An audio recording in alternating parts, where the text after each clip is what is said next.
अस्सलाम वालेकुम, आदाब, नमस्कार। परभनी न्यूज़ महानगर में आपके साथ शेख इफ्तिखार। परभनी शहर के अनशन मैदान पर छत्रपति शिवाजी महाराज पुतले के सामने आज ज़िला अधिकारी के सामने अपने अपने मांगे रखते हुए उस मांगों को पूरी नहीं होने के कारण आज 26 जनवरी को मौका देखते हुए 25 जनवरी के रोज़ यहाँ विविध मांगों को लेकर हर जना अपने अपनी समस्याओं को लेकर अनशन पर बैठा हुआ दिखता है। धरनों पे बैठे हुए कुछ लोगों ने तो आत्मदहन करने की नोटिस तक जारी कर दी है। अभी आत्मदहन तक पहुँचे क्यों है, इसकी वजह क्या है, इसके बारे में हम हर एक से विशेष महत्व के साथ उनकी मुलाकात ले रहे हैं। आज जो यहाँ का धरना आंदोलन अनशन मैदान पर जो बैठे हुए अनशन मैदान जो यहाँ पर देखेंगे आप कि पूरी तरीके से भरगच्च भरा गया है। हर एक की एक समस्या है। परभनी ज़िले के, परभनी तहसील के, परभनी शहर के जिन लोगों की समस्याएं वो समस्याएं अपने लेकर यहाँ पर बैठे हुए, उनकी अपेक्षा है कि आने वाले कल जो 26 तारीख को झंडा वंदन करने के लिए आने वाले पालक मंत्री, यहाँ के पालक मंत्री और यहाँ का ज़िला प्रशासन और यहाँ के जो इनके जो समस्या है वो विभाग इनकी जो तो समस्या को समझेगा और इनको यहाँ से अनशन को उठाएगा, ऐसा उनका मकसद है और उनकी जो समस्या है वो छूट जाएंगे। अब हम एक एक से आपको बताते हैं कि आज जो अनशन मैदान में जो यहाँ इतना बड़ी पैमाने पर पेंडाल लगे हैं, उन पेंडाल में वो अपने समस्याओं को लेकर अनशन पर बैठे। ये किनकी समस्या क्या है आइए जानते हैं। आज बहुजन मुक्ती पार्टीतर्फे जे महानगरपालिकेतील रमाई घरकुल योजना व प्रधानमंत्री आवास योजना मध्ये जे रमाई घरकुल डिपार्टमेंट आहे त्यामार्फत 1 वर्षापासून काही मूल्यवासी बहुजन समाजातील लोकांना मुद्दामून रोडचा कृत्रिम वाद निर्माण करून माननीय आयुक्तांनी आणि इथल्या जिल्हा प्रशासनाने त्यांना त्यांचे घरकुलचे काम अडकून ठेवलेले आहेत। त्या सर्व लोकांसाठी विकासनगर आणि सेवकनगर या लोकांना न्याय मिळवून देण्यासाठी आज बहुजन मुक्ती पार्टीचे प्रदेशाध्यक्ष माननीय श्रीकांतदादा होवाळ साहेब यांच्या आदेशानुसार आणि बहुजन मुक्ती पार्टीचे जिल्हाध्यक्ष माननीय सुभाषदादा साडेगावकर साहेब यांच्या नेतृत्वामध्ये आम्ही हे बेमुदत धरणा प्रदर्शन काळीफीत आंदोलन करत आहोत। इथं विकासनगरमधील आणि सेवकनगरमधील तब्बल 11 कुटुंबियाचे लोक आहेत, ते सर्व इथं ते बेमुदत धरणा प्रदर्शनासाठी बसले आहेत। पालकमंत्री जर उद्या झेंड्याला इथं येत असतील तर पालकमंत्र्यांना आमची तीच विनंती आहे की आम्ही जे बहुजन मुक्ती पार्टीतर्फे जे आंदोलन करत आहोत त्यांनी त्याची दखल घ्यावी व या सर्व पीडित लोकांना न्याय मिळवून देण्याचा प्रयत्न करावा आणि माननीय जिल्हाधिकारी यांना न्यायिक चौकशी करून संबंधितांना त्यांचे जे हक्काचे अधिकाराचे घरकुल आहेत किंवा जे इतर त्यांच्या मागण्या आहेत त्या पूर्ण कराव्यात, एवढी त्यांच्याकडे मागणी आमची। आपकी समस्या के लिए बैठे हैं यहाँ पर? ये परिवार पे अन्याय हो गया है, न्याय मिला नहीं। किस लिए क्या हुआ है? ये आनंद प्राथमिक शाळा अच्छा। अजिंठा नगर हडको वसाहत परभणी या शाळेवर मध्याह्न भोजनासाठी ती व्यक्ती होती, त्या व्यक्तीला न नोटीस देता कामावरून कमी केलं आणि मागचे 2017 पासून ही चक्रा मारते। या परिवारावर उपासमारीची वेळ आलेली आहे। यायचे नोटीस दिल्याच्या नंतर तुम्ही कमी करावं तर नोटीस न देता यांना कमी केलं, परंतु कमीत कमी यायचे पैसे तर द्यावं, याचं पेमेंट तर द्यावं। मानधन 2 लाख रुपये मानधन आहे त्यांचं, थकलेलं आहे। 2017 पासून ते याच्या परिवारावर अन्याय झाला आहे। या अन्यायाच्या विरोधात हे उपोषणाला बसलेले आहेत। तर ते शिक्षण विभाग येईल, ते मला समाज कल्याण अधिकाऱ्यांना गेल्या वेळेस हे पत्र दिलं होतं। 15 ऑगस्टला 14 ऑगस्टलाच हे बसणार होते 2022ला उपोषणाला, परंतु मध्यस्थी HM मध्यस्थी कर्मचारी हे समंजस्यपणा करून वाढू आणि तुमचे काय ते मार्ग मिटू, उपोषणाला बसू नका ऑगस्ट महिन्यामध्ये सांगितलं होतं। संस्थेवर आम्ही एक सहनशीलतेचे माणसं आहोत म्हणून आम्ही त्याचा आदर सत्कार केला शाळेचा, संस्थेचा। ऑगस्ट गेला, आता जानेवारी आला तरी पैसे मिळाले नाहीत। पैसे द्यावं, उपोषण मागं होईल। आनंद प्राथमिक शाळा मध्ये भोजनात सेवा करत होते। माझं नाव ओमिंद्रा चरणदास लाडे आहे। 15 वर्षापासून काम करत होते मी तिथे। किती महिन्यात तुमचं थकलेलं आहे? 16-17चं थकलेलं आहे पेमेंट। सर्वांना क्रांतिकारी जय भीम। आज दिनांक 25/1/2023 सहाय्यक आयुक्त गीता गुट्टे समाज कल्याण परभणीच्या विरोधामध्ये वंचित बहुजन युवक आघाडी जिल्हा परभणी व भारतरत्न डॉक्टर बाबासाहेब आंबेडकर संघर्ष कृती समितीच्या वतीने आज छत्रपती शिवाजी महाराज पुतळा यांच्या परिसरामध्ये आम्ही आज या ठिकाणी आमरण उपोषणाला बसलो आहोत। विषय असा आहे, डॉक्टर बाबासाहेब आंबेडकर स्वाधार योजनेच्या जाचकाठी लावून जे की ज्या अटी शासनाच्या कुठल्याही GRमध्ये नाहीत अशा जाचकाठी लावून या ठिकाणच्या सहाय्यक आयुक्त गीता गुट्टे यांनी जाणून बुजून मागासवर्गीयांच्या विद्यार्थ्यांना डावलण्याचा प्रयत्न केलेला आहे। त्यांच्या विरोधामध्ये आम्ही आज समग्र विद्यार्थ्याच्या वतीने या ठिकाणी आमरण उपोषणाला बसलो आहोत। या चॅनलच्या माध्यमातून या प्रशासनाला एकच आव्हान करायचं आहे की तुम्ही या विद्यार्थ्यांचा अंत किती दिवसा पाहणार आहात? आमचा अंत पाहू नका. आमचा एक विद्यार्थी रोहित वेमुल्ला नावाचा विद्यार्थी आज या विद्यार्थी चळवळीमध्ये गेला. तसेच रोहित वेमुल्लासारखे विद्यार्थी आपल्याला गमवायचे आहेत का आपल्याला मारायचे आहेत का? या गीता गुट्टेला या परभणी जिल्ह्यातले विद्यार्थी मारायचे आहेत? आमच्या मागण्या रास्त आहेत.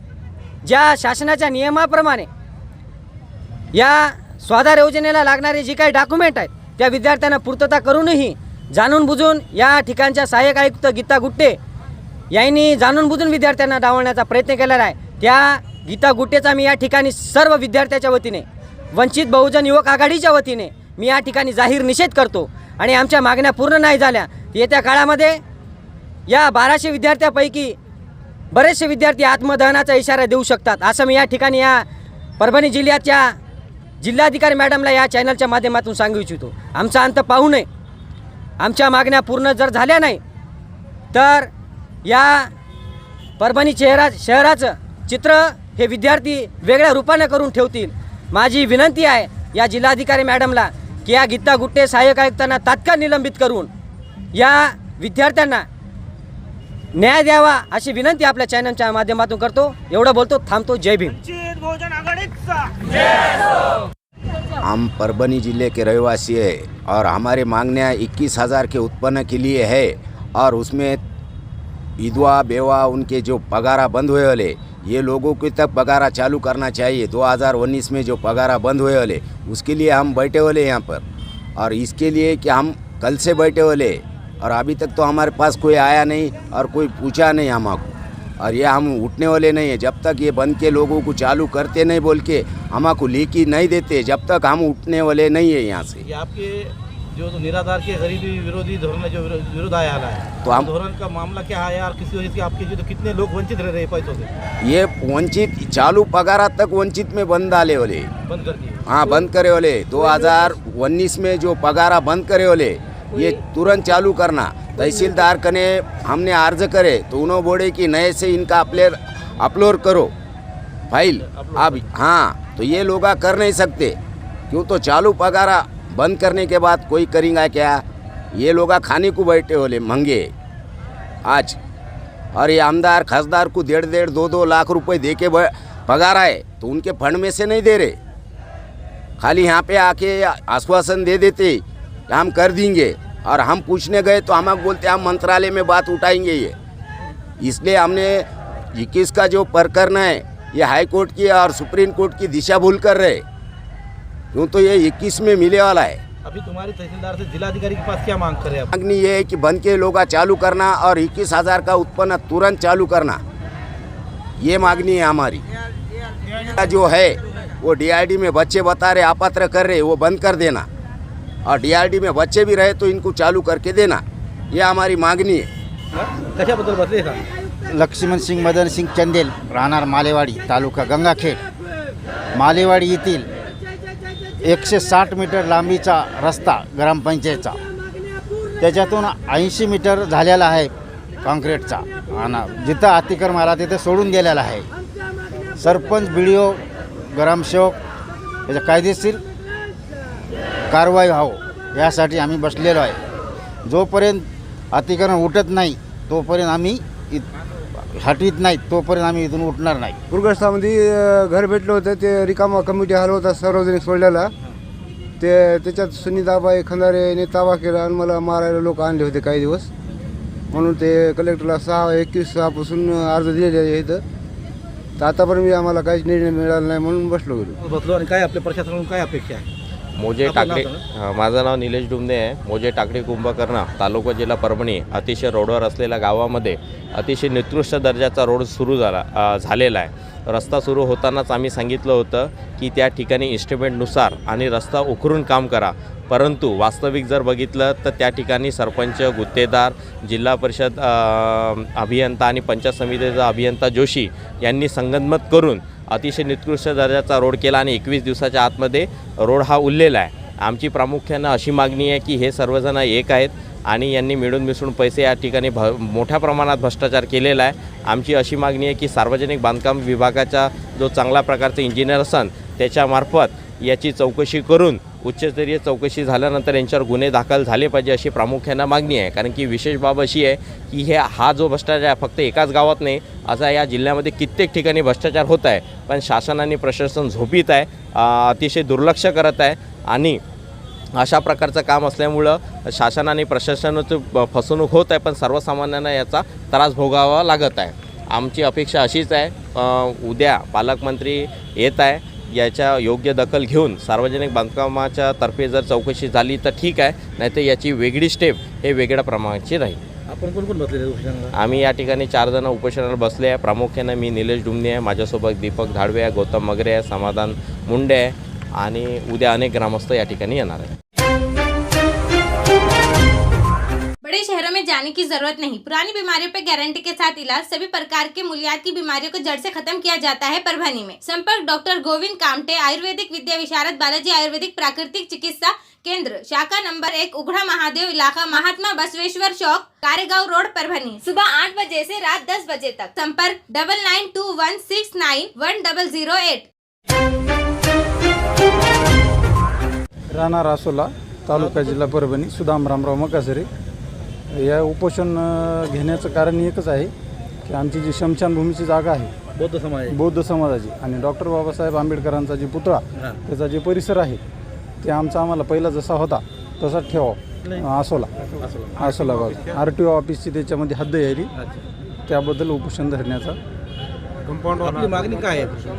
आमची पहिली जशी जागा होती, आमची जेवढी जागा आरक्षित आहे तेवढी जागा ठेवावी देईल. कशामुळे हे आपण उपोषणाला बसला? RTO ऑफिसचं जिल्हा कार्यालय, परभणीचं कार्यालय आसोला ह्या ठिकाणी स्थापित झाले.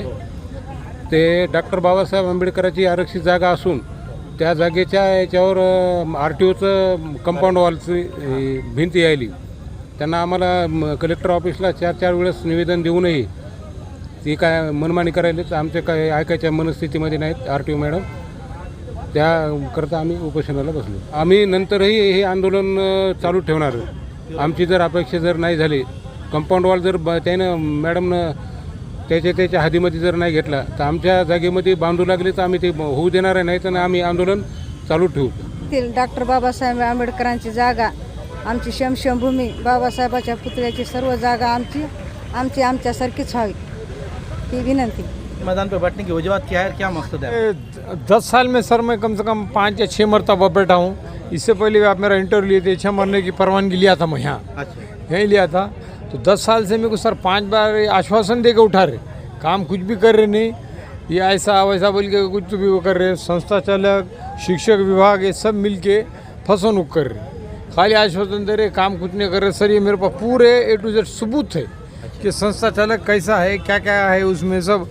हो, ये सबूत के साथ पेश कर रहा हूँ सर. और उसमें ये भी है कि मैं अकेला ही नहीं हूँ, ऐसे 8-10 लोग और हैं जो किसी डर के वजह से यहाँ नहीं आ सके, मगर उन्होंने भी उपसंचालक तक ऊपर तक दिए हुए सर, पूना आयोग इधर दिल्ली विल्ली सब तरफ दिए हुए. मैं ठीक है, मैं झूठा हूँ, लेकिन ये इतने 8-10 लोग तो झूठे नहीं सकते, सब अंदर पूरा रिकॉर्ड है सर. और संस्था चालक बोर्ड मुख्याध्यापक बोला कि तुम अनुपस्थित थे. 154 दिन की अनुपस्थित बता रहा सर. अब 154 दिन अनुपस्थित होने की वजह से अब तक मेरा ड्यूटी अब तक कैसी जारी रही. और उनका ये बोलना रहा कि 124 दिवस ऐसे हैं जो कि तुम ड्यूटी नहीं करते हुए पगार उठा. इसमें मेरी गलती क्या है? पगार बिल तो मेरे हाथ से नहीं बनता ना फिर. और उसमें एक तो अनुपस्थिति जो बता रहे सर, 2 कर्मचारी, अगर वो 2 कर्मचारी से वो गलती हो रही है तो सजा न्याय दोनों को एक साथ मिलना चाहिए. उन्होंने क्या कर सर, BO साहब आए थे हमारे पास, ससाने साहब आए थे, उन्होंने लिख के गए थे कि यह आदमी कर्मचारी अनुपस्थित है, इसकी पगार निकालना नहीं. हमारे मुख्याध्यापक ने पैसे लेके या संस्था चालक ने पैसे लेके उसमें वो किया है, हाँ, कि उसका बिल भी निकाले, वो करे. यार यहाँ मेरा अनुपस्थित है बोल के मेरे को बोले तुम्हारा 12 साल का होता नहीं, तुम्हारा कार्य असामाधारक है. सर शासन मेरे को यहाँ ड्यूटी करने की पगार देता, अधिकारियों को समाधान करने की पगार हमको मिली नहीं.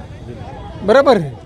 तो मेरा आपकी जो बताना है कि भाई जो अनुपस्थिति उन्होंने बता रहे, हाँ, वो झूठी है. झूठी है. अगर उनके पास कुछ है, तथ्य है तो मेरे को बताएं. और जो डिसीजन रहेगा ऊपर वालों का हाँ, वो आपको ये भी तो साबित करना पड़ेगा ना कि वो अधिक, जब वो कर्मचारी अनुपस्थित था उसका कैसा हुआ फिक्सेशन, ये आप लिख के दो बराबर। तो ये 2-4 मांगने हैं सर। बड़ा जला खा रहे सर, देखो 52 साल की उम्र हो गई, अब ये उम्र में घर गृहस्थी देखेंगे, बाल बच्चे देखेंगे, क्या करेंगे? शुगर का पेशेंट कुछ कम ज़्यादा हो तो क्या करेंगे? तो ये छोटी बच्ची में कलेक्टर साहब से हमारा ये सब देखना, और शिक्षण अधिकारी मैडम और संस्था चालक को, मुख्याध्यापक को यहाँ बुला के उनके हाथ से हमारा ये समाधान करके लेना। आधार योजना, संजय गांधी निराधार, इंदिरा गांधी श्रावण बाळ योजना, या योजनेमध्ये ज्या या ठिकाणी अनेक विधवा झालेल्या महिला आहेत, 2 किंवा 3 एवढेच मुलं असलेल्या, पण इथल्या कर्मचाऱ्याची, इथल्या शासनाची एक अशी अट आहे की 21,000च उत्पन्न असलं पाहिजे, आणि 21,000चं उत्पन्न हे द्यायला तयार नाहीत. म्हणून आम्ही हे काँग्रेसच्या नेतृत्वाखाली, म्हणजे वरपुडकर साहेबाच्या, जानूबीच्या यांच्या नेतृत्वाखाली हे उपोषण ठेवलेलं आम्ही. आमची मागणी अशी आहे, 1,000 रुपये महिना आम्हाला शासनाकडून लाभधारकाला मिळते. महागाई एवढी गगनाला भिडली, केंद्र शासनानं भाजीपाल्यावर DST आणला, कपडे आणि वगैरे हे दुसरं सोडा. मग 1,000 रुपये महिन्यामध्ये त्या विधवा बाईनं तिचे 2 मुलं कसे जगवावं बरं? ती कशी जगविल? पण हे ते मानधन द्यायला तयार नाहीत, मानधन द्यायला तयार आहेत. त्याच्यामुळं आमची अशी मागणी आहे की 21,000चं उत्पन्न दिलं पाहिजे, आणि जर नाही दिलं तर 50,000 रुपयाचं उत्पन्न लागू झालं पाहिजे विधवा बायाला. 2,000 रुपये महिना शासनानं दिला पाहिजे निराधार लोकायला. आणि 18 वर्षाच्या मुलाची अट आहे, कारण सलम एरियामध्ये 8 दिवसातून 2 वेळेस काम लागते कुणाला? आमच्या मुलायला. ते आईवडिलाला कसे पोचणार? आणि हे शासन तिथं असं म्हणतं की तुम्हाला मुलं आहेत. अरे शासन करते हो, तुमचे आईवडील त्या अनाथ आश्रम शाळेमध्ये, वृद्धाश्रमामध्ये आहेत, तर आमच्या झोपडपट्टीचे लेकरं आम्हाला जगू शकतात का? तुम्ही 2,000 रुपये महिना दिला पाहिजे, आणि हे 21,000चं उत्पन्न दिलं पाहिजे. आणि जर देत नसाल तर 50,000चं लागू केलं पाहिजे. नसता आम्ही थांबणारच नाहीत. आम्ही महिला कार्यकर्त्या, पुरुष कार्यकर्ते काँग्रेसच्या नेतृत्वाखाली आम्ही मुंबई दिल्लीपर्यंत जाऊ. मी गोपीनाथ धोनीबा भोसले, शेतकरी कामगार पक्षाचा कार्यकर्ता, तालुका चिटणीस, माजी तालुका चिटणीस. मी या ठिकाणी परभणीला आमच्या मालेवाडीचे काही लोक आणि इतर लोक काही कार्यक्रमाला, उपोषणाला वगैरे बसलेत म्हणून कळल्यानंतर मी आलो होतो. तर याच ठिकाणी आल्यानंतर काँग्रेसच्या वतीनं निराधारांच्या काही प्रश्नावर आमरण उपोषणाला बसलेली मंडळी आम्हाला दिसली. माझं आणि निराधारांच्या प्रश्नावर एक जवळचं नातं आहे. 1947ला शेतकरी कामगार पक्षानं जेव्हा स्थापना होत होती, त्यावेळेस या 60 वर्षे झालेला शेतकरी, शेतमजूर यांना म्हातारपंच मानधन मिळावं अशा प्रकारची मागणी केली होती, आणि इतर काही मागण्या होत्या. वेळेअभावी मी थोडक्यात आणि त्रोटक सांगण्याचा मी तुम्हाला प्रयत्न करत आहे. तर सरकारला माझं म्हणणं असं आहे की आम्ही मागणी करीत असताना, माझ्या पक्षानं किंवा त्या काळातल्या लोकांनी जेव्हा मागणी केली, ती मागणी करीत असताना 1982ला 47 ते 1982पर्यंत सतत आमचा लढा चालू होता. आणि 1982ला आमचे डॉक्टर ND पाटलांच्या नेतृत्वाखाली नागपूरच्या अधिवेशनावर आमचा या संदर्भामध्ये मोर्चा गेला असताना ती मागणी आमची शरद पवार साहेबांनी योग्य मान्य केली. परंतु केल्यानंतर त्याच्या जाचक अटी टाकल्यात. माझा सरकारला सवाल असा आहे की आम्हाला ज्या अटी लावल्यात त्या अटी रद्द करण्यात याव्यात.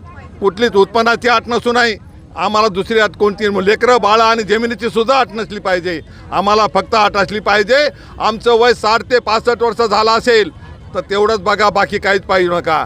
आम्ही 40% अपंग असतो तर तेवढंच पहा, बाकी कोणतंही मागू नका. आम्ही विधवा असेल तर तेवढंच प्रमाणपत्र घ्या, बाकी काहीच घेऊ नका. नवऱ्यानं सोडून दिलं असेल तर सरपंच आणि ग्रामपंचायतचं किंवा पोलीस पाटलाचं प्रमाणपत्र घ्या. याच्या व्यतिरिक्त आम्हाला कुठलंही घ्यायचं नाही. हे आमच्या प्रमुख मागण्या आहेत. त्याच्यासोबतच आमची आणखीन एक महत्त्वाची मागणी आहे या सरकारला, कुठलंही सरकार असो, या सरकारला माझा सवाल आहे, अरे आरामखोरांनो, तुम्हाला खासदार आणि आमदारला, खासदारला 1.5 लाख रुपये महिना तुम्हाला मिळतोय, त्याच्या व्यतिरिक्त त्यांचा सन्मान म्हणून विकास निधी आहे, त्याच्यानंतर त्याला ST फुकट आहे, रेल्वे फुकट आहे, ह्या सगळ्या गोष्टी, दवाखाना फुकट आहे. किती दवाखाना फुकट आहे माझ्या मायबापांनो. या सरकारला मी मुद्दाम सांगतोय की कोल्हापूरचे का सोलापूरचे एक आमदार, एक क्षीरसागर म्हणणारे, त्यांचं, त्यांच्या बायकोचं आणि त्यांचं स्वतःचं जे दवाखान्याचं बिल आहे, माझ्या मायबापांना नीट लक्षात ऐकून घ्या, दवाखान्याचं बिल त्यांचं 83 लाख आहे. ते सरकारनं भरायची मागणी केली, त्याच्यातला अर्धा पैसा त्याला मिळालेला आहे. असे दुसरे काही 6 आणखीन आमदार आहेत. मग एवढी तर काय मागणी आम्ही मागत नाहीत ना. आमची टीजवर खळगी भरण्याकरता म्हातारपणचं आम्हाला लेकरांना, आम्हाला सन्मानानं वागवावं म्हणून आम्ही फक्त आम्हाला 5,000ची मागणी आम्ही केलेली. आमच्या मायमावल्या 2,000च्या म्हणायला. आता लक्षात घ्या तुम्ही, किती आमचा मायमावली मजूर किती शांत आहे हो. तुम्हाला फक्त 2,000च म्हणायला आहे, तो काय जास्त तुम्हाला म्हणणं झालं आहे. पण 2,000मध्ये आमचं भागत नाही ना. आम्हाला 5,000 द्या, आम्ही बिमार पडतो, आमच्या लेकरं बाळ आहेत, आम्हाला कोणी मागणारी आहेत, त्याच्यामुळं आम्हाला 5,000 द्या. जर तुम्हाला 5,000 देणं होत नसेल तर आमदार आणि खासदाराचं मानधन सुद्धा बंद करा. त्याचं कारण असं आहे की लोकप्रतिनिधी म्हणून आमदार आणि खासदाराला मानधन आहे. 58 वर्षे देशाची सेवा केली म्हणून अधिकारी कर्मचाऱ्याला पेन्शन आहे, मानधन आहे. कारण ह्या दोघालाही, अधिकारी कर्मचारी, आमदार आणि खासदार, पशु प्राण्याला जिवंत ठेवण्याचं नव्हे तर पूर्ण जगाला पोषण्याचं काम शेतकरी, शेतमजूर करतोय. मग त्यांच्याकरताच्या अटी का म्हणून अटी रद्द कराव्यात, नसता आम्हाला तीव्र आंदोलन उभा करावं लागेल, एवढे नोंद कर देतो. भारी उपोषण आहे आमचं. संजयकांत निराधारचं अनुदान आहे, कुष्ठरोगी, वयवर्ध, निराधार, विधवा आहे, सब्जाचं अनुदान, याला 21,000चं उत्पन्न मागतात. 21चं मागतात आणि देत नाहीत. DRD मागतात. DRDमध्ये मुलगा असला की अनुदान रद्द करतात. मुलाची अट याने काढून टाकावा आणि जे वयवर्धाचं वरून 200 रुपये अनुदान बंद केलं आहे ते केंद्र सरकारनं चालू करावं आणि 50चं उत्पन्न हे सगळ्यांना चालू करावं. हेच आमची विनंती सरकारला आहे. जय भीम, जय भारत. शादी वलीमा हो या कुछ और प्रोग्राम, सिर्फ एक ही नाम, इरफान फंक्शन हॉल। शादी वलीमा, बर्थडे पार्टी, रस्म व अन्य प्रोग्राम के लिए फंक्शन हॉल दस्तयाब है। दिलकश और खुशनुमा डेकोरेशन के साथ तैयार। लेडीज और जेंट्स के लिए सेपरेट हॉल, पार्किंग की सुविधा, 24 घंटे पानी और लाइट, शांत और खुशगवार माहौल। अपने प्रोग्राम की बुकिंग तुरंत करें। इरफान फंक्शन हॉल बुक करें और अपने फंक्शन में 4 चांद लगाए। एड्रेस जमजम कॉलोनी, चश्मे हयात कुएं के पास, Kavadgaon road, Parbhani. Mobile number Shaikh Rustum 9890877388, Shaikh Salman 7875886786, Shaikh Irfan 9764265299। मी लता महेंद्र इंगडे, विकासनगर, श्रावस्तीनगरमध्ये राहतो. आमचे 20 वर्षापासून जे आम्ही त्या सर्वे नंबर 5 ते 31मध्ये राहतो, तिथला काही लोकांनी 4-5 लोकांनी 20 फुटाचा जे रोड आहे त्या रोडवर अतिक्रमण केलेलं आहे. तर त्या अतिक्रमण हटवण्यासाठी आम्ही लगातार 2 वर्ष झालं उपोषण करायलो. सारखं आम्हाला नेहमीच उपोषण केलं की पत्र देतात, उठवतात, यायले, बंदोबस्त यायला, बंदोबस्त मागवायलो, बंदोबस्त मिळाला की काढू, असं म्हणून आम्हाला त्यानं जवळपास 1-2 वर्ष असेच घातले त्यानं आमचे. आणि आता आम्ही हे जोपर्यंत ते हटवत नाही तोपर्यंत आम्ही उठवणार नाही. जोपर्यंत आमचा रोड आम्हाला रोड आमचा 20 फुटाचा जे रोड आहे ते रोड खाली होत नाही, आम्हाला जोपर्यंत न्याय मिळत नाही तोपर्यंत आम्ही उपोषण मागं घेणारे नाहीत, उठणारही नाही. मला भुसारे साहेबांनी खोट्या आरोपामध्ये अडकून मला सेवेतून कमी केलेला आहे. आपल्यावर आरोप काय लावला? माझ्यावर आरोप लावले की प्रवेश प्रक्रिया नीट राबवली नाही, त्याच्यानंतर देयके देण्यास टाळाटाळ केली.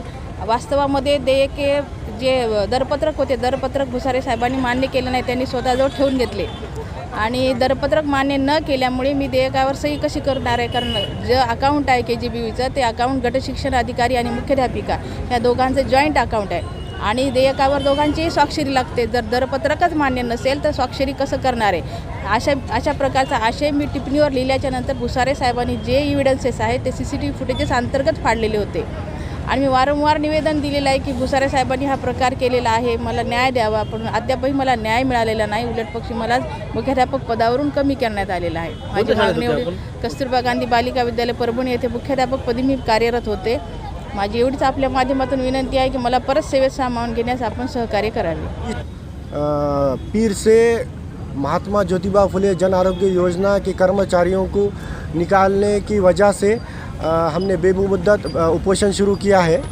इसकी वजह ये है कि 2 जनवरी 2023 जिस दिन हम ऑफिस आए उस दिन बिना बोले हमको हाथ में एक लेटर दिया गया कि आपका कार्यकाल समाप्त हो चुका है 31 दिसंबर को और आज से आप ऑफिस आना बंद कर दीजिए. हमने जब इसकी वजह पूछने की वजह जानने की कोशिश करे तो उसमें बताया गया कि एक बार ये वजह बताया कि आपको तनख्वाह देने के पैसे नहीं थे हमारे पास, जो महसूल जो आता था इंश्योरेंस कंपनी से वो कम हो गया, इसकी वजह से हम आपकी सैलरी नहीं कर सकते. फिर दूसरी बार ये वजह दी है कि आपकी पद भर्ती सही नहीं हुई और हमने लेटर भी दिया है कि भाई हमको आज नौकरी से निकालने के ऊपर मेंटल स्ट्रेस ज़्यादा हो चुका है और फाइनेंशियल प्रॉब्लम्स भी अलग हो रहे हैं. तो लेकिन वहाँ से कोई जवाब नहीं आया और मजबूरन हमको ये कदम उठाना पड़ा, उपोषण का कदम उठाना पड़ा. हमारी छोटी सी दरख्वास्त है मैनेजमेंट से कि जितने लोगों को निकाला गया उतने लोगों को वापस नौकरी पे लिया जाए. परभनी का 116वां उर्स परभनी शहर के अंदर होने जा रहा है. सैयद शाह तुराबुल हक रहमतुल्लाह अलैह इनका वहाँ पर पारंपरिक पने से जो पहले 3 टेंडर हुआ करते थे, एक इलेक्ट्रिक का टेंडर और एक नुमाइश वक्फ बोर्ड को बना के देने का टेंडर और एक टेंडर होता था शो लाइन का. तो अभी वक्फ बोर्ड के जो कि वजाद मिर्ज़ा साहब है और जितनी वो बॉडी है उन लोगों ने एक मीटिंग लेकर उसमें ऐसा एक नया फ़ैसला लिया है कि जो नुमाइश का जो टेंडर है हम नुमाइश हर साल जाकर वक्फ बोर्ड के ऑफिसर के पास हमारे जो भी उन्होंने ठहराई हुई रकम है उस हिसाब से हम हमारे पैसे भरते थे और हमारे को पावती मिलती थी.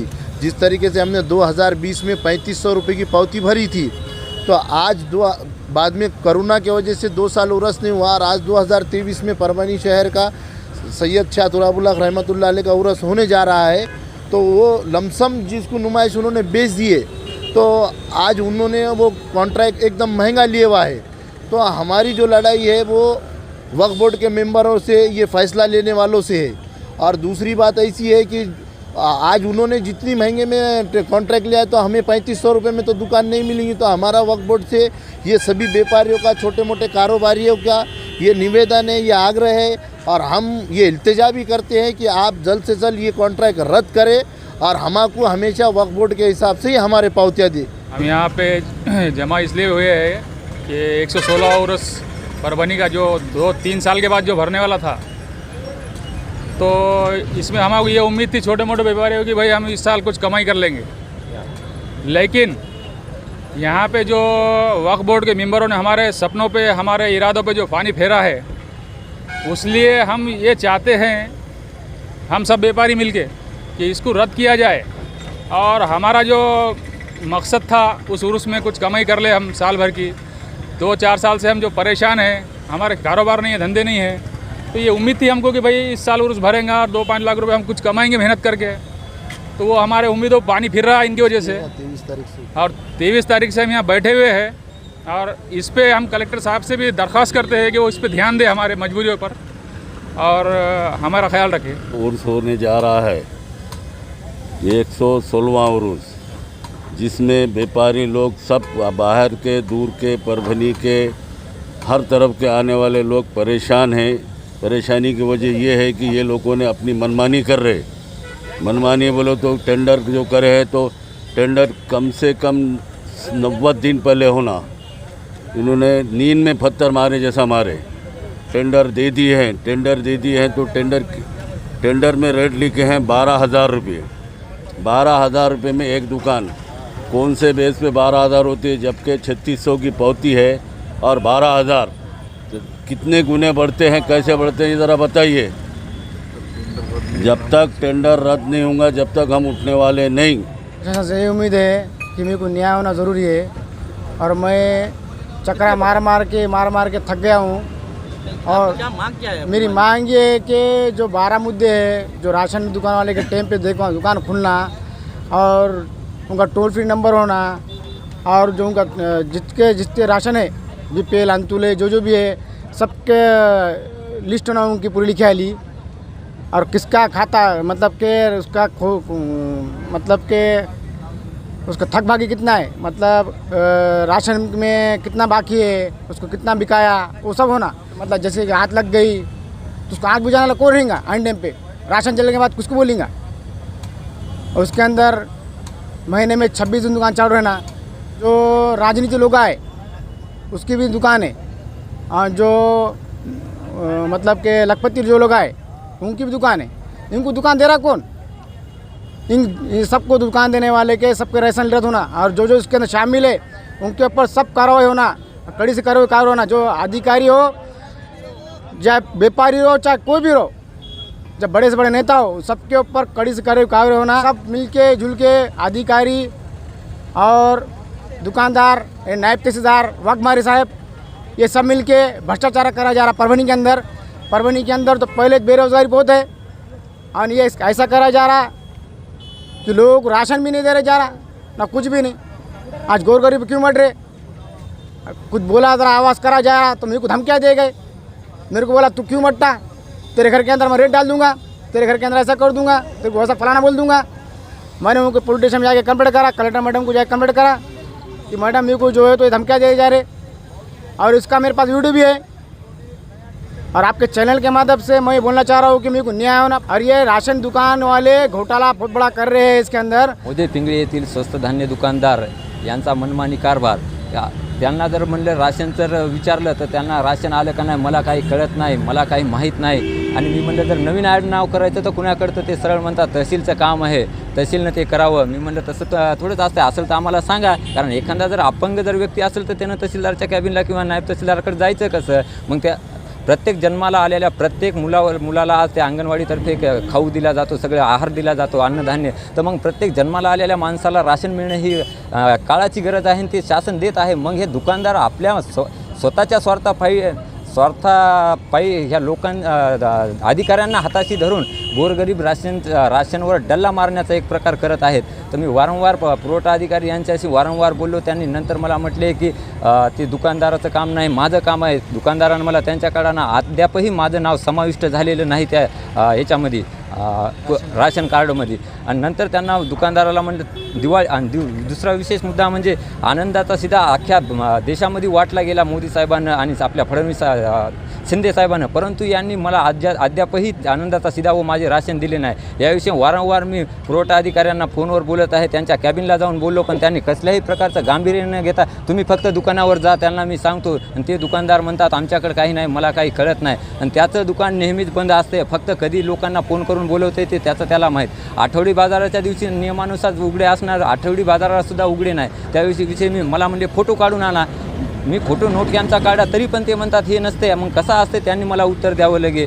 आणि एकंदरीत जे गोरगरिबांचं जे राशन बंद झालेलं आहे आणि ज्या लोकांचं यांना मधल्या मार्गानं सुरू करतायत किंवा चालू करतात, ते तात्काळ चौकशी करून दुकानदारावर व संबंधित अधिकाऱ्यावर कायदेशीर कारवाई करावी। नाव शेषराव दादाराव उगले, गाव इटाळी, शेत रस्त्यासाठी बसलेलो आहे। काय झालं नेमकं काय झालं? शेत रस्ता आडविला आहे, हां, नांगरण डोंगरण केले ते कोणी केले? शेजाऱ्यानं। आपली मागणी काय आहे प्रशासनाच्या उपोषणावर? आमचा रस्ता क्लिअर करून द्यावा हीची विनंती आहे आमची। मैं इमरान खान नज़ीर खान, रहना रामेश्वर प्लॉट परभनी। मैं आज उपोषण ग्राउंड पे परभनी उपोषण पे बैठा हूँ। नानलपेट पुलिस स्टेशन महिला कर्मचारी इनकी निलंबित के बाबत, और इनके साथ 2 लोग हैं, शेख इरफान और एक अतर, नाम मालूम नहीं है, देखने के बाद पहचान लेता हूँ। इन्हों मेरे को पुलिस स्टेशन में मेरा अभद्र भाषा करे, मुझे गाली गलौज करे, और मेरे माँ बहन पे गाली गलौज करे, मेरे ज़ात पे गाली गलौज करे। मैं न्याय मांगने के लिए उपोषण पे बैठा हूँ, और मैं वरिष्ठ पुलिस अधिकारियों से कहता हूँ कि मुझे आपके तरफ से न्याय दो, पूरी चौकसी करो। मामले की पूरी चौकसी करने के बाद इनको जो आईपीसी की धारा इन पे लगती है वो आईपीसी की धारा लगाकर इनके निलंबित कीजिए। स्टाइल का मकान राजा शूज की दुकान। अगर दिखना है कूल तो यूज करो राजा शूज। अच्छी क्वालिटी और कम दाम, पूरे परिवार के लिए एक ही दुकान, राजा शूज। दिवाली धमाका, बड़े ब्रांड्स पर भारी छूट। हमारे पास लेडीज, जेंट्स और बच्चों के लिए जूते, चप्पल, स्लीपर और सैंडल उपलब्ध है। विशेषकर महाराजा jutti, sherwani jutti, Red Chief, Woodland, Campus, Furo, Abros, Asian, Action, Lancer, कोलिटो, Nike, Reebok, CTR, sports shoes, Adidas shoes, Baba shoes, Apex shoes, लाइफॉक्स लोफर्स, पैरागॉन, विकेसी चप्पल, कैजुअल एंड फॉर्मल सभी वैरायटी और क्वालिटीज के शूज, चप्पल, सैंडल, स्पोर्ट्स शूज उपलब्ध है और बच्चों के कंफर्टेबल सैंडल और शूज, लेडीज के लिए बेहतरीन सैंडल, चप्पल और स्पोर्ट्स शूज, विविध क्वालिटी की तलाश यहीं पर। सभी क्वालिटीज पर भारी छूट, एक बार आकर क्वालिटी जरूर देखें। Address MR complex, Mulla Masjid के सामने, station road, Parbhani. Proprietor Mohammad Avesh. आज जो है हमारा अमरन उपोषण का जो है दूसरा दिन है। हमारे साथ जो है डॉक्टर जाकिर हुसैन स्कूल के जो है मानसीय शिक्षक है पूरे।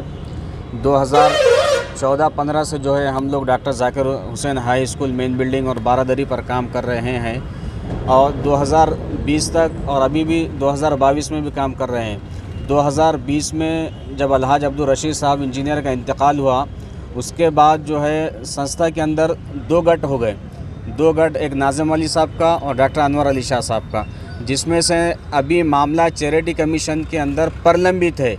दोनों को भी जो है अभी तक अधिकार नहीं मिलने वाला है अध्यक्ष सचिव का, जिसमें से एक गट जो शेड्यूल 1 पर ही नहीं है, तो उसने रातों रात जो है 26 टीचरों की जो है ना पेपर में जाहिरात दिए, ना इंटरव्यू लिए, ना एग्ज़ाम लिए, डायरेक्ट जो है अपॉइंटमेंट कर दिए। तो हमारा शासन से ये मुतालबा है कि जिनको अधिकार नहीं था वो लोगों ने अपॉइंटमेंट दिए, उनके अपॉइंटमेंट के ऊपर जो हेड मास्टर, जो मुख्याध्यापक ने ज्वाइन करके लिए, उनके ऊपर कड़क से कड़क जो है कार्रवाई करनी चाहिए और उनको निलंबित करनी चाहिए।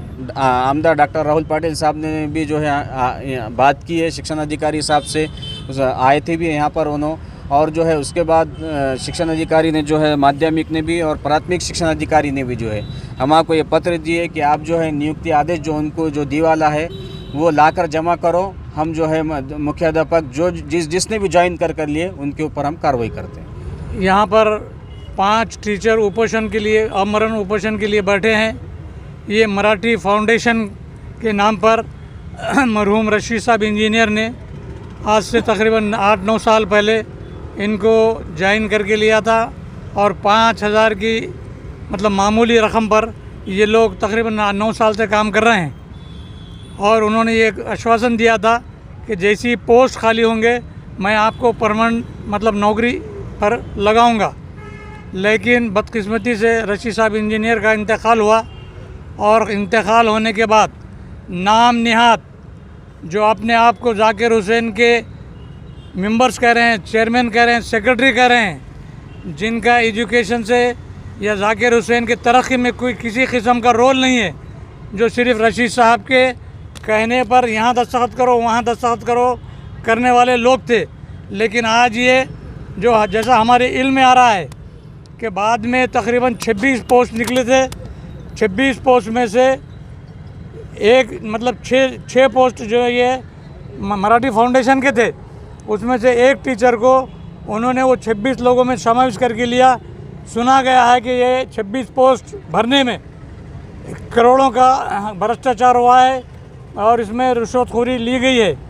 उसके बगैर ये काम इलीगल जो नाजायज़ काम यहाँ पर किया गया है, इसके ख़िलाफ़ यहाँ पर ये लोग आंदोलन कर रहे हैं कि ये जो 5 टीचर मराठी फाउंडेशन के थे इनको नहीं लिया गया। नए लोगों को बगैर इंटरव्यू के, बगैर एग्ज़ामिनेशन के, बगैर पेपर में कोई किसी किस्म के इश्तिहार दिए गए, उन लोगों को पैसे लेकर, ऐसा सुना गया कि पैसे लेकर करोड़ों का भ्रष्टाचार करके उन लोगों को अपॉइंटमेंट दिया गया है। और इसमें मुसलसिल जब से ये अपॉइंटमेंट दिया गया, जब से हम गवर्नमेंट को, कलेक्टर को, शिक्षण अधिकारी को, सीईओ को, गवर्नमेंट को, सबको हम ये निवेदन दे रहे हैं कि जिसमें भ्रष्टाचार हुआ है, ये इलीगल जो अपॉइंटमेंट हुआ है, ये लोगों का अपॉइंटमेंट होना चाहिए था, नहीं हुआ है। और हम इसमें मुसलसिल उनके ज्वाइंट जो उनको करके लिए वो नौकरी के आर्डर के साथ इनको निवेदन दिया जा रहा है। लेकिन यहाँ पर रात में जब गरुड़ मैडम जो शिक्षण अधिकारी है वो आई थी, तो उन्होंने कहा कि सोसाइटी के मामले में हम कोई मदाखलत नहीं कर सकते। हमने कहा कि सोसाइटी के मामले में हम आपको नहीं बोल रहे। हेड मास्टर ने जो इलीगल तौर पे जो गवर्नमेंट सर्वेंट है उसने जो ज्वाइन करके लिया, उसकी चौकसी करो और उसकी इंक्वायरी करो और उनके खिलाफ़ सख्त कार्रवाई करो। तो उन्होंने कहा कि मैं फ़ाइल में देखती, जबकि फ़ाइल में 1 बार 2 बार 3 बार फ़ाइल उनको दी गई, लेकिन नीचे के लोगों ने शायद नीचे के लोगों ने शिक्षण अधिकारी तक पूरी कंप्लीट फाइल ऊपर के अधिकारी तक नहीं पहुंचाई। तो उन्होंने कह रहे कि हमारे नॉलेज में नहीं है कि आपने ये दिए कि वो लोगों को ज्वाइन करके लिए उनको ऑर्डर दिया गया। तो हमने बोले वो तुम्हारी फाइल में देखो, अगर नहीं है तो हम दोबारा वो ज्वाइन लेटर और ऑर्डर की कापी हम आपको ला के देते हैं। तो उन्होंने रात में आके आश्वासन दिया कि वो ज्वाइन लेटर और ऑर्डर का जो लेटर है वो हमको देंगे तो हम उनके ऊपर चौकसी करेंगे और उनके खिलाफ़ कार्रवाई करेंगे। और यहाँ पर 19 तारीख को नाजिम अली साहब एक मीटिंग के लिए एजुकेशन ऑफिसर ने बुलाया था उनको। तो ये मराठी फाउंडेशन के लोग भी नाजिम अली साहब से मिलने के लिए गए थे, लेकिन वहाँ पर ये नाम निहाल जो अपने आप को जाकिर हुसैन के मेंबर कह रहे हैं, वो लोगों ने इन महिलाओं पर जोदोकोप किया है, उनकी मारपीट की है। एक महिला उसमें से सरकारी दवाखाने में एडमिट है, मरियम नाम की एक महिला सरकारी दवाखाने में एडमिट है और उन्होंने भी पुलिस में एफआईआर दाखिल किया है और 5 लोगों पर गुनाह दाखिल हुआ है। इस किस्म की ये दादागिरी भी यहाँ पर कर रहे हैं। हम तो क़ानूनी तौर पर भी वो कर रहे हैं। अगर वो दादागिरी करना चाहते हैं तो आज इंशाअल्लाह हम दादागिरी के लिए भी तैयार हैं। हम नहीं चाहते कि शहर के अंदर अमन और शांतता को जो भंग हो, लेकिन अगर उनकी नीयत है दादागिरी करने की तो मैं चैलेंज करता हूँ यहाँ पर कि हम दादागिरी को तैयार हैं, आ जाए कौन से मैदान में आना है, लेकिन इनके हक़ की लड़ाई के लिए इंशाअल्लाह हम लड़ते रहेंगे। और अभी गरुड़ मैडम यहाँ पर रात में आके गए और दूसरे जो सेक्शन के शिक्षण अधिकारी है भुसारे साहब, वो अभी आकर यहाँ पर इनको भी आश्वासन देंगे और इसके बाद समझो हमारा आंदोलन जो आमरण उपोषण है वो हम ख़त्म करेंगे। उन्होंने हमको ये आश्वासन राइटिंग में देना चाहिए कि वो जो ज्वाइन करके जो 26 लोगों को लिया गया है, जो हेडमास्टर ने उनको लिया है, तो वो हेडमास्टर के ख़िलाफ़ हम इंक्वायरी करके उनके ख़िलाफ़ कार्रवाई करेंगे। रेशमा बेगम अब्दुल रहीम पिछले 7-8 सालों से डॉक्टर जाकिर हाई स्कूल में मराठी सब्जेक्ट पढ़ाती हूँ और वहाँ का रूल्स है कि वहाँ पर अगर कोई 3 महीने भी अगर नौकरी करता है तो उसको वहाँ पर परमानेंट जॉब की वो रहती है। और हम तो 7-8 साल से वहाँ पर जॉब कर रहे हैं। और 2020 में जब रशीद साहब का इंतकाल हुआ तो कुछ लोगों ने जो हमको पहचानते नहीं, हम उनको पहचानते नहीं, आकर रातों रात भर्ती कर दिए और हमको खबर भी नहीं, ना कोई जाहिरात, ना अखबार में इंटरव्यू, कुछ नहीं हुआ और हमारे को है तो खबर भी नहीं। और वो सब सीट हमारे थे जो हमारे हक़ के थे वो उन्होंने बांट कर ले ली। हम चाहते हैं कि ये जो भर्ती हुई उसे रद्द किए और हमको हमारे हक़ की जगह मिले। देख रहे हैं कि आज परभनी के अनशन मैदान पर ज़िला अधिकारी से उम्मीद लगाते हुए आने वाले पालक मंत्री प्रशासन की ओर भी उम्मीद लगाकर यहाँ पर लोग जो है तो उपोषण मैदान पर पूरी तरीके से बैठे हुए दिखता है। आज पूरा उपोषण मैदान कचाकच जो तो पंडालों से भरा हुआ है। इसकी वजह से ये लोगों की मांग, इसमें जिस तरीके से अपनी उम्मीदें लेकर उपोषण को बैठे हैं और कुछ लोग तो धरना देते हुए, इसमें सब में बड़ा महत्वपूर्ण मुद्दा ये है कि यहाँ पर निराधार, अपंग, परित्यक्ता इन लोगों की जो है तो पेंशन योजना को रुका दिया गया है। उसके लिए यहाँ पर 3 से 4 पेंडाल लगे हुए दिखाई देते हैं। उसी तरीके से रास्ता खुला करने के लिए भी पेंडाल लगाए गए हैं, उसके भी उपोषण बैठे हुए। विविध मांगों को लेकर जो उपोषण को आज भरगच ऐसा मैदान भर चुका है। 25 जनवरी के रोज़ हम देखते हैं कि ये अनशन मैदान पूरी तरीके से पेंडालों से भरा दिखाई दे रहा है। अब इनकी उम्मीदें किस तरीके से पूरी कामयाब होंगी और इन्हें आश्वासन क्या दिया जाएगा और इन्हें कब तक उठाया जाएगा, ये तो आने वाला समय ही बताएगा। आज के पोजीशन में हम देखते हैं कि जितने भी लोग बैठ रहे हैं ये अपने एक उम्मीद लेकर बैठे हुए, और ज़िला प्रशासन और आने वाला यहाँ के जो अधिकारी है, जिन जिन विभाग के जो लोग यहाँ पर उपोषण को बैठे, उनको कितना इंसाफ मिलेगा ये तो आने वाला समय ही बताएगा। आज हमने ली हुई सभी की मुलाकात आपको किस तरह पसंद आई है, इसके बारे में आपके कमेंट्स होना ज़रूरी है। साथ ही साथ कमेंट्स के साथ साथ हमारी न्यूज़ पसंद आने पर लाइक करें और शेयर करें। अब तक हमारा न्यूज़ सब्सक्राइब नहीं किया है तो सब्सक्राइब ज़रूर करें और हमारे बेल आइकन का बटन ज़रूर दबाएं ताकि हमारी ली हुई न्यूज़ सबसे पहले आप तक पहुँच सके।